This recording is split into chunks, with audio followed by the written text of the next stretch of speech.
My family believed my cousin's accusation and kicked me out on his wedding day. I was labeled a homewrecker for years when the truth finally came out. Everyone suddenly wanted to apologize and fix things. Never thought I'd be sharing this story here, but after everything that's happened recently, I need to get this off my chest. Quick disclaimer, I'm using fake names for obvious reasons, and I'm writing this from my alternate account because some people involved still follow my main. So I'm James, 32 now, but this whole mess started when I was 27. For background, I grew up in this medium-sized town outside Portland where everyone basically knows everyone else's business. Yeah, one of those places. My cousin Mike and I were super close growing up, like we shared a room at every family vacation until we were teenagers kind of close.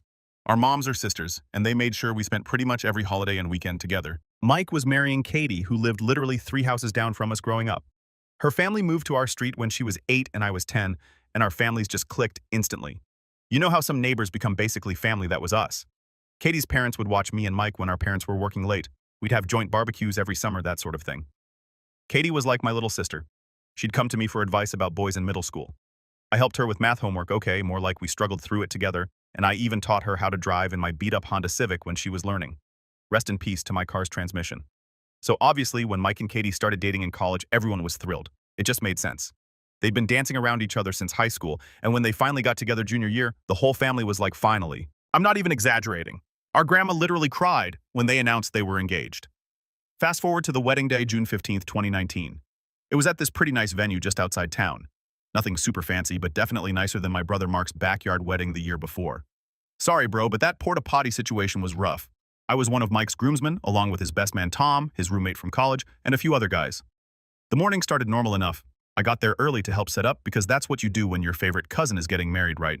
I was wearing this navy suit that cost way too much, but hey, wedding photos are forever. Had my groomsman boutonniere pinned on, took like 3 tries to get it straight, and was helping direct people to where they needed to go. This elderly couple had just asked me where the bathrooms were for like the 3rd time. They were really sweet, but definitely struggling with directions, and I was walking them over personally because I'm not a monster. That's when everything went to hell. I hear this commotion behind me, and before I can even turn around fully, Wham got hit so hard I literally saw stars. Like, I always thought that was just something people said in movies, but nope, actual freaking stars. Mike had come charging in with Tom and a couple other guys trailing behind him. He looked, I don't even know how to describe it, like rage and hurt and something else all mixed together. He just started wailing on me. Not like one punch and done, this was full-on assault mode. I'm not a small guy, 6'1", and I hit the gym occasionally, but Mike works construction, and he was just destroying me. The whole time he's screaming stuff like, "How could you and I trusted you?" Meanwhile, I'm just trying to protect my face and figure out what the hell is happening. Tom and 2 other groomsmen finally managed to pull him off me. By this point, I'm bleeding all over my fancy new suit, rest in peace to that too, blood does not come out easily. My left eye is swelling shut and I'm pretty sure my nose is broken. The elderly couple I was helping, they're just standing there in shock. The woman was crying. I still feel bad about ruining their day too. Someone, I think it was the venue manager, called for medical help. They wanted to call the cops too, but I managed to say no through my busted lip. Like, even though I had no idea what was happening, this was still Mike. We grew up together. No way was I getting him arrested. Ended up at this urgent care place a few miles away. The doctor kept asking if I wanted to press charges while she checked if my nose was broken. Fun fact, it wasn't broken, just badly bruised. Still have a tiny bump there though. She gave me this ice pack that was so cold it almost hurt worse than the punches. Okay, not really, but damn, those medical ice packs are no joke. That's when I got the text. You know those moments in movies where the character looks at their phone and their whole world changes? Yeah, it was one of those. Message from my dad, wedding canceled, clear your stuff out of the garage by tonight. Quick context. I'd moved out years ago but kept some stuff stored at my parents' place. Boxes of childhood memories, some sports equipment photo albums, basically the stuff you can't fit in a small apartment but don't want to throw away. Nothing major, but the way he said it, that's when I knew something was seriously wrong. I called my dad immediately, straight to voicemail. Same with mom. Sister wouldn't pick up either. Only person who answered was my brother Mark, and all he said was, "How could you do this to the family?" before hanging up. I'm sitting in urgent care with an ice pack on my face, looking like I just went 10 rounds with Mike Tyson, and nobody in my family will answer their phones. The nurse keeps giving me these sympathetic looks while I'm trying to call everyone I can think of, probably thinking I'm some guy who got in a bar fight at 11 in the morning wearing a suit. Yeah, finally decided to just drive to my parents' house. Quick side note, trying to drive with one eye swollen shut is not fun, do not recommend. Had to keep turning my whole head to check my blind spot. Probably looked like some kind of deranged owl to other drivers. Pull up to my parents' place. Same house I grew up in, typical suburban setup with the faded blue paint mom's been promising to redo for like 5 years. My sister Jenny's car is in the driveway along with my brother Mark's pickup and my parents' vehicles. Great whole families here. This should be fun. Walk in through the garage, still had my key at this point, and head into the kitchen. You know that feeling when you walk into a room and everyone stops talking immediately? Yeah, multiply that by about 1,000. Mom's sitting at the kitchen island, Dad's by the coffee maker, Jenny's on her usual spot on the counter. She's 25 but still sits there like she's 12, and Mark's leaning against the fridge. First thing Mom does is gasp. Not like a subtle gasp full-on soap opera style. "Oh my God, what did Mike do to your face?" Then immediately follows it with, "But how could you, James? How could you do this to the family?"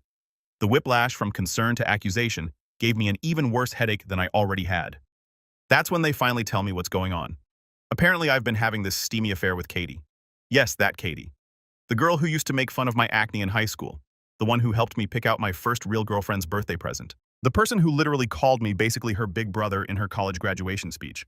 According to them, we'd been sneaking around for months. I literally laughed, like actually laughed out loud. Which pro tip, don't laugh with a split lip, hurts like hell. But it was just so ridiculous I couldn't help it. That's when Mark, my own brother who was best man at my wedding before my divorce.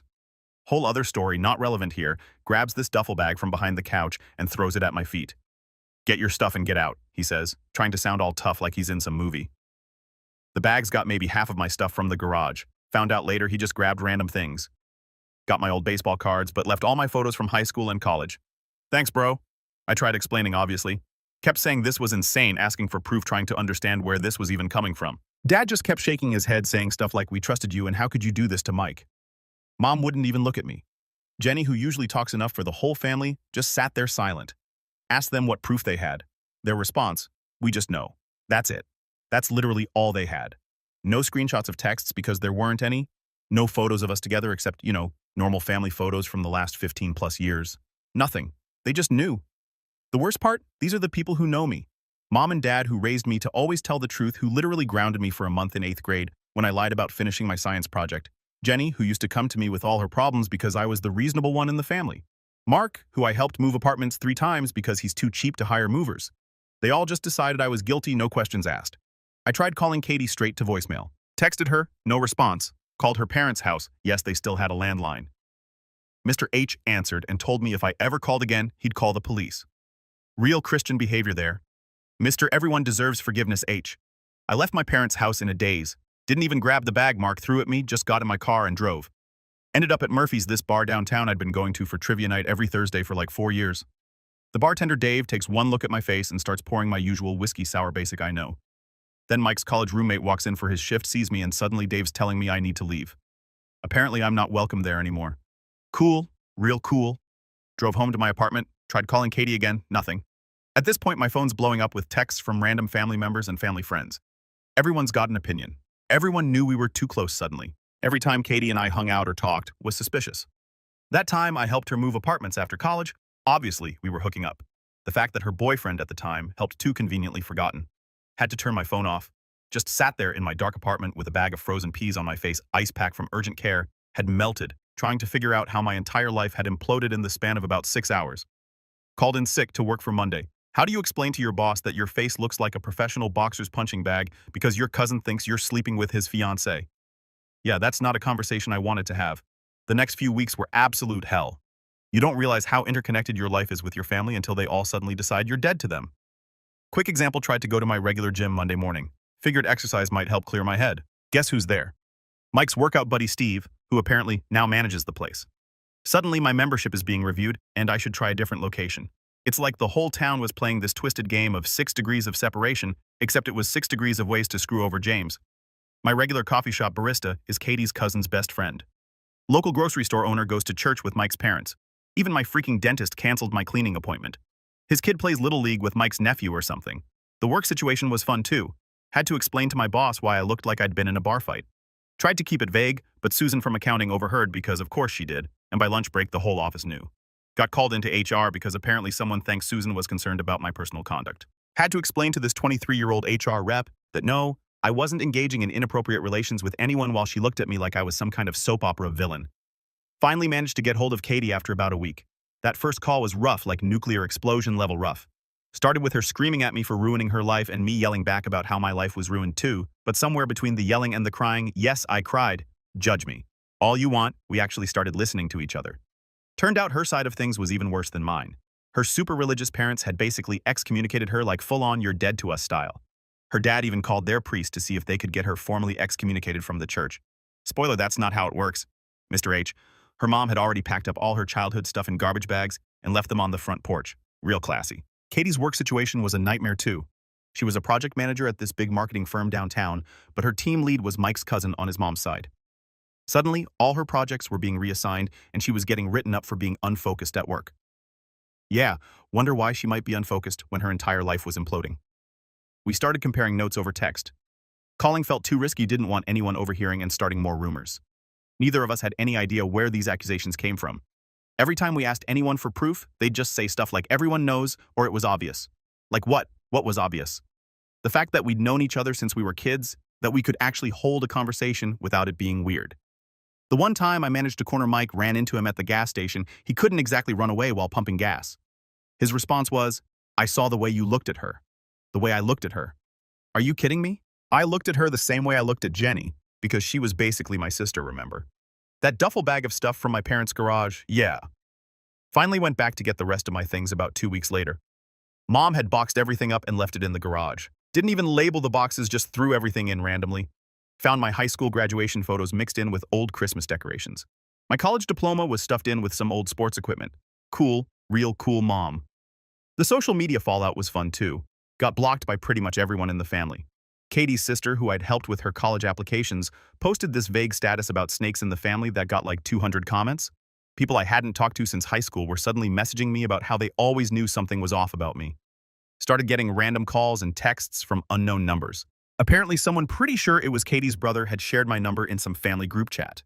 Had to change my number after getting bombarded with lovely messages calling me everything from a home wrecker to, well, you can imagine.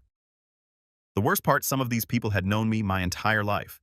Mrs. D from down the street, who used to give me cookies every time I mowed her lawn in high school, crossed the street to avoid me. Mr. P from the hardware store, who taught me how to fix a leaky faucet when I bought my first apartment, suddenly his store was closed for inventory every time I tried to go in. Katie and I eventually realized we needed to get out. This town was suffocating us. Everyone had already decided we were guilty, and nothing we said or did was going to change their minds. We couldn't even meet up to talk about it in person because people would definitely see us and think it proved everything. Got real tired of defending myself against something I didn't do. How do you prove a negative? How do you prove something didn't happen? It's impossible, and apparently in the eyes of everyone we knew, the fact that we couldn't prove our innocence meant we must be guilty.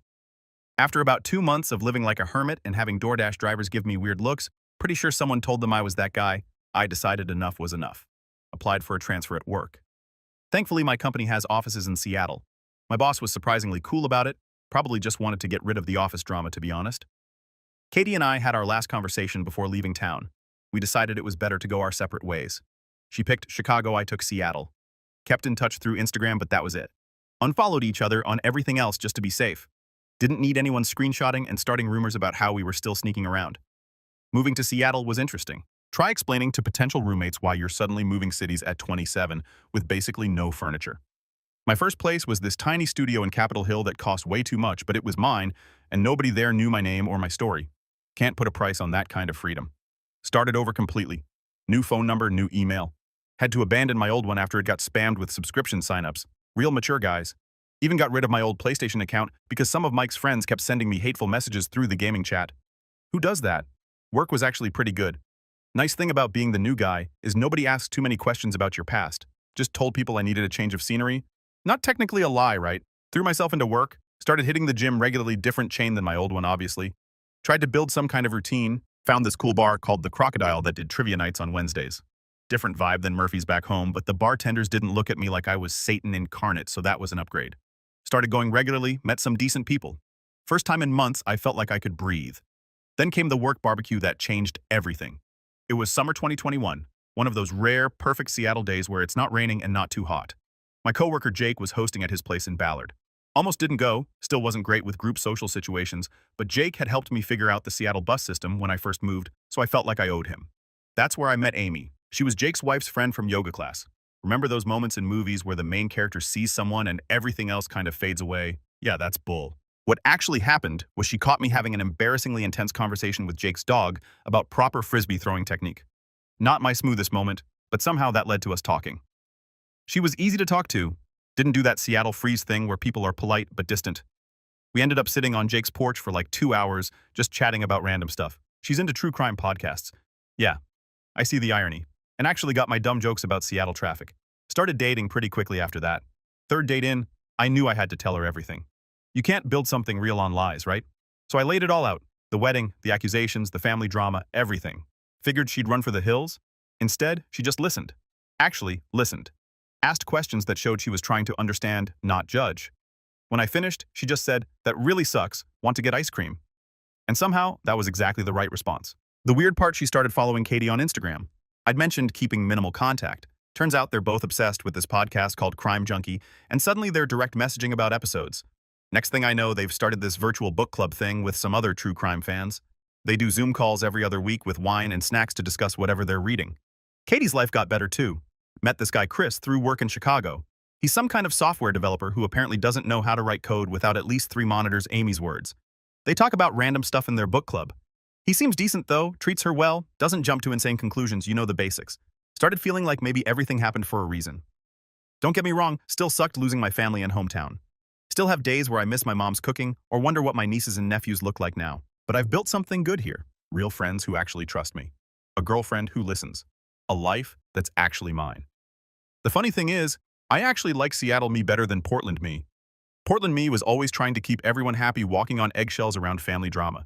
Seattle me just lives, goes to work, plays video games, takes Amy to try new restaurants exists without constantly looking over my shoulder. Found out through Katie that her parents still badmouth me at church.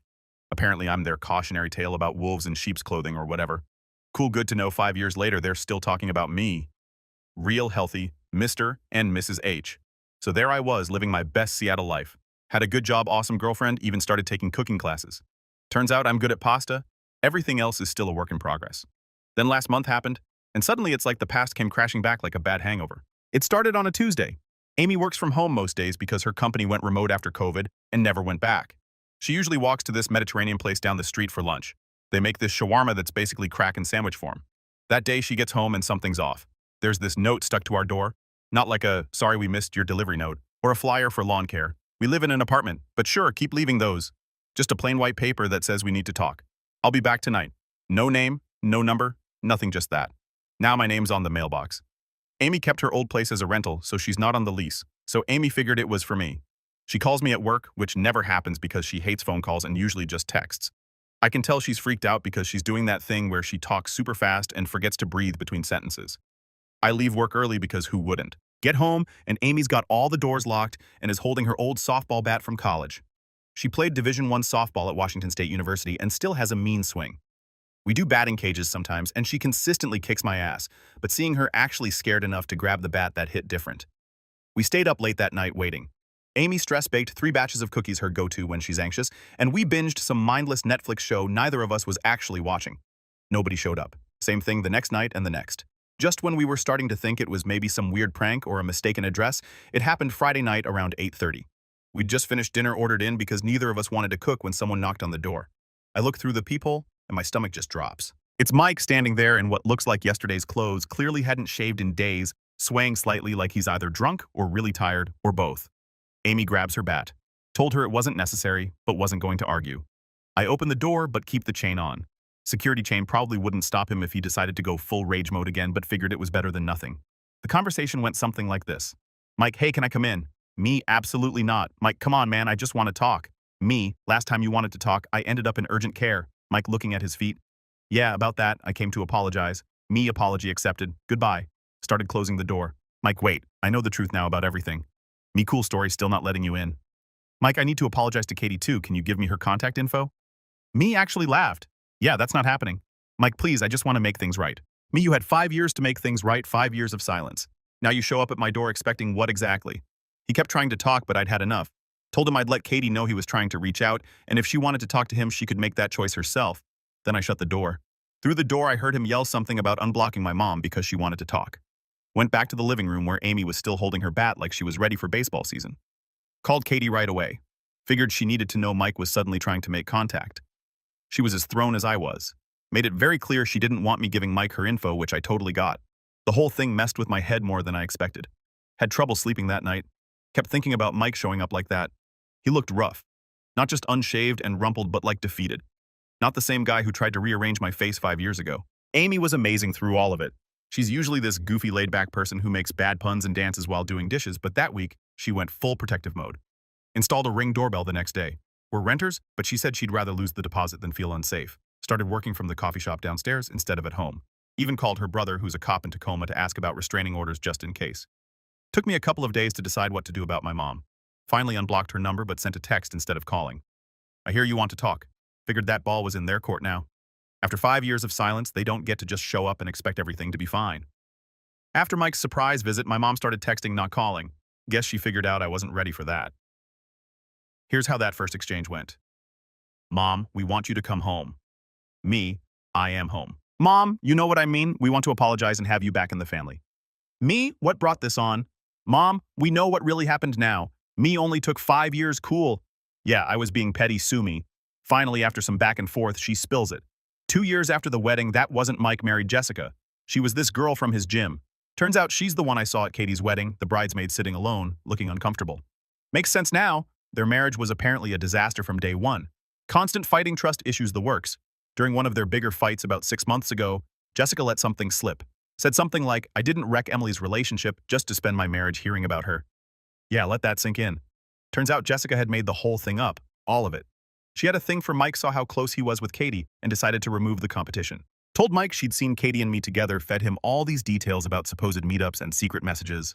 But when Mike demanded proof, she couldn't provide any, because you know it never happened. And here's the kicker. When Mike brought these accusations to the family, everyone just believed it, no questions asked. Their logic, Mike wouldn't ruin his own wedding unless he was sure, because apparently being sure means taking the word of some random girl from the gym over people you've known your entire life. Not one person in either family stopped to actually talk to me or Katie. Not one person asked for proof. Not one person thought, hey, maybe we should hear their side before we completely destroy their lives. The worst part, Jessica apparently had a history of this stuff. After everything came out, Mike's friend Tom remembered she'd done something similar at her last gym, accused a trainer of harassment when he wouldn't leave his girlfriend for her. But nobody thought to check into that before my face became Mike's personal punching bag. Katie's taking it even harder than me. All those church people who treated her like she was walking sin, her parents who literally threw her childhood memories in garbage bags, her boss who made her life hell until she had to quit, none of them bothered to verify anything either. Here's a fun timeline for you. June 2019, wedding day disaster. July 2019, Katie and I both leave town. December 2019, Mike starts dating Jessica. March 2020, they get married. Yeah, rushed much. August 2021, I meet Amy. September 2024, Jessica finally admits she made it all up. October 2024, everyone suddenly wants to apologize. 5 years, 5 whole years of being the family pariah. 5 years of missing birthdays, holidays, weddings, births. 5 years of my nieces and nephews being told Uncle James is a bad person, all because some girl from the gym couldn't handle the fact that my cousin was happy with someone else. Amy's been my rock through all this. When I told her what happened, she just sat there for a minute, then said, so what you're telling me is that your entire family is dumber than a box of rocks. Made me laugh for the first time since finding out. Katie's response was less humorous. Direct quote from our phone call, they can take their apologies and shove them where the sun doesn't shine. Tell us how you really feel, Katie. The worst part isn't even the lie itself, it's how easily everyone believed it. These people who've known me since I was born, who watched me grow up, who supposedly loved me, they all decided that this story about me and Katie made more sense than the truth. My mom keeps sending these long texts about how sorry they all are, how they should have known better, how they want to make it right. Dad even tried calling, blocked that real quick. Jenny's sending photos of her kids with guilt-trippy captions like they want to meet their uncle.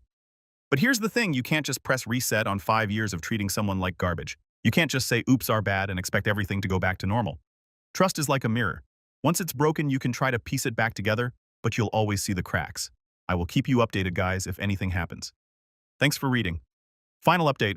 Well, Reddit, this is it, the final update. Katie and I decided it was time to face the music back home. Agreed to meet with both families, but on our terms. I picked a neutral location, this coffee shop downtown, that neither family had any connections to. Katie was too anxious to fly back just for this, so we set up my laptop with her on Zoom. I had her on speaker, but her video was off. She wanted to hear everything, but didn't want to see their faces. Can't blame her. The gang was all there. My parents, Mike, Jessica, looking like she'd rather be anywhere else. Katie's parents, my siblings, even Tom showed up, probably feeling guilty about the whole best man who didn't stand up for me thing. Before anyone could start with their apologies, I laid down some ground rules. 1, Katie can hear everything she can choose to speak or not. 2, if she disconnects, meeting's over. 3, nobody touches me looking at you, Mike. 4, no religious guilt tripping, that was for Katie's parents. First up was Jessica. She looked well rough. Marriage troubles aren't doing her any favors. Her big explanation, she was in love with Mike and thought Katie didn't deserve him. That's it. That's literally her reason for blowing up multiple lives.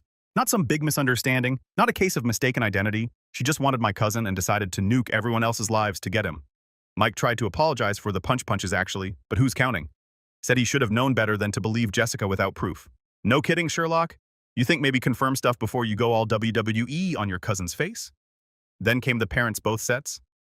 This was interesting. My mom tried to hug me when I walked in. I stepped back, the look on her face like I'd slapped her. Yeah, well, maybe remember how it felt when you packed up my childhood photos like they were trash. Katie's dad started in with some biblical forgiveness stuff until Katie unmuted herself and shut that down real quick. Her exact words, "You threw my things in garbage bags and left them in the rain. Don't you dare quote scripture at me." Never heard Mr. H speechless before. It was kind of amazing. My sister Jenny cried about how much her kids ask about me. Cool story, sis.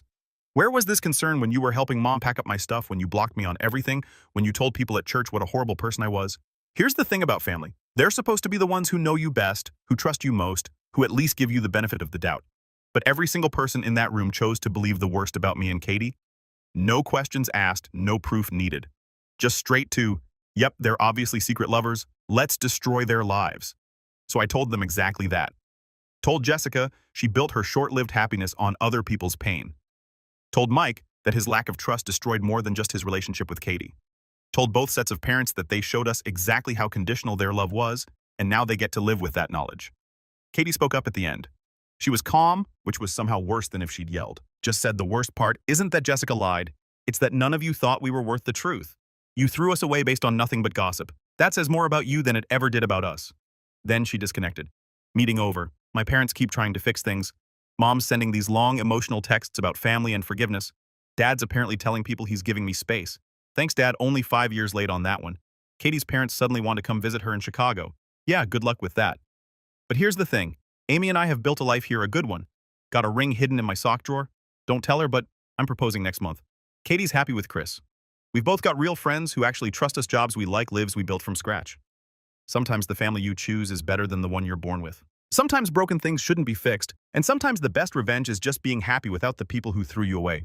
So that's it, Reddit. That's how my cousin's wedding destroyed my old life and accidentally led me to a better one. Thanks for coming along for the ride. Edit, holy crap, this blew up, thanks for all the awards. Edit 2, yes, I'll update after I propose. No, I'm not worried about Amy seeing this. She doesn't use Reddit, and I'm using a throwaway. Edit 3. Katie says, thanks for all the support. She's doing great and planning a honeymoon to New Zealand. Edit 4 for everyone asking, yes, Jessica and Mike are getting divorced. Turns out, lying and manipulation aren't great foundations for marriage. Who knew? Final edit to everyone saying, I'm being too harsh maybe, but you try having your entire family believe the worst about you, throw you away, and then expect everything to be fine just because they finally realized they were wrong. Some breaks can't be fixed with a simple sorry.